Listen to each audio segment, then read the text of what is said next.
Dampak kebakaran di Los Angeles membuat akun kita di-banned atau dismonet. Loh, kok bisa? Bisa dong teman-teman. Simak penjelasan berikut ini dan tentunya jangan di-skip ya biar teman-teman tahu.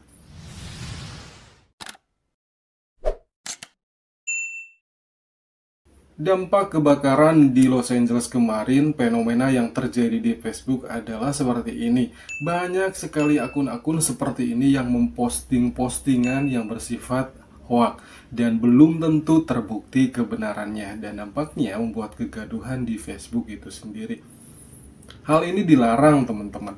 Jadi kalau misalkan teman-teman pengguna Facebook Pro, yang mana Facebook digunakan untuk mencari duit, jangan teman-teman lakukan.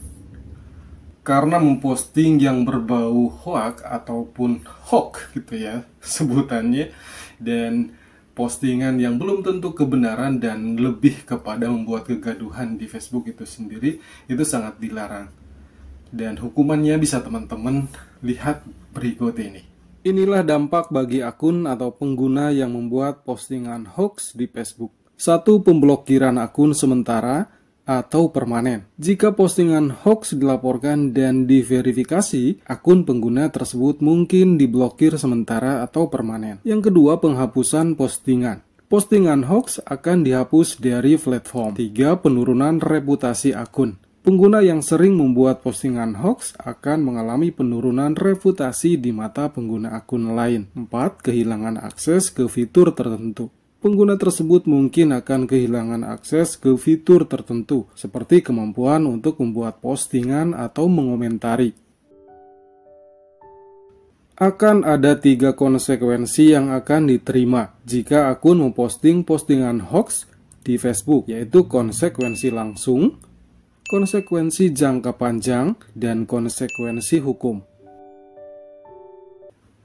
Konsekuensi langsung yang diterima adalah 1. Pemblokiran akun sementara. Akun kita akan diblokir selama beberapa hari atau beberapa minggu. Kedua, penghapusan postingan. Postingan hoax akan dihapus dari platform. Dan yang ketiga, peringatan. Akun akan menerima peringatan tentang pelanggaran kebijakan komunitas Facebook.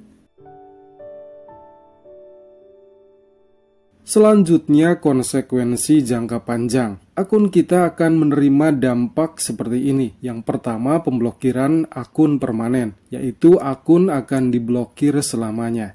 Yang kedua, kehilangan reputasi. Akun kita akan kehilangan kepercayaan dari pengguna lain. Ketiga, keterbatasan fitur. Akun kita tidak bisa menggunakan fitur tertentu seperti membuat postingan atau mengomentari akun lain. 4. Penghapusan halaman atau grup.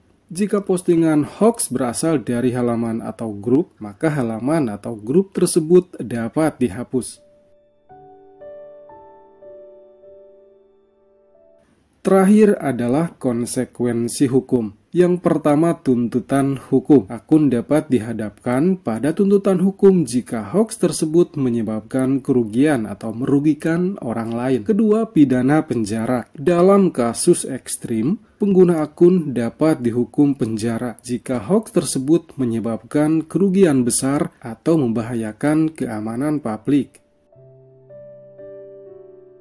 Dan inilah untuk menghindari konsekuensi tadi. Yang pertama, periksa sumber informasi. Pastikan informasi yang diposting sudah akurat dan didapat dari sumber yang dipercaya. Kedua, jangan membagikan informasi palsu. Jangan membagikan postingan hoax dan hindari jangan sekali-kali untuk membuat postingannya. Ketiga, patuhi kebijakan komunitas Facebook. Baca dan pelajari, juga pahami kebijakan komunitas Facebook untuk menghindari pelanggaran.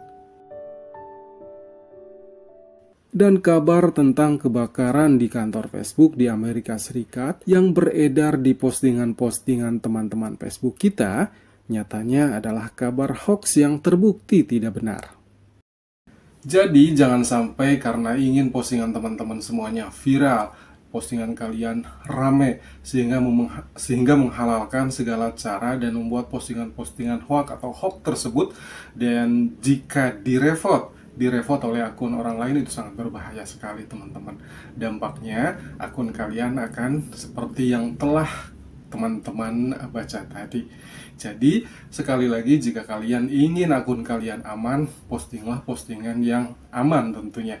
Jangan membuat postingan yang berbau kebohongan, jangan membuat postingan yang berbau kegaduhan, karena nantinya bisa direport rame-rame oleh akun orang lain.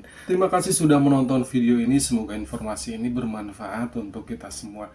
Sebelum ditutup, silahkan di subscribe dulu. Wassalamualaikum warahmatullahi wabarakatuh. Semangat berkonten.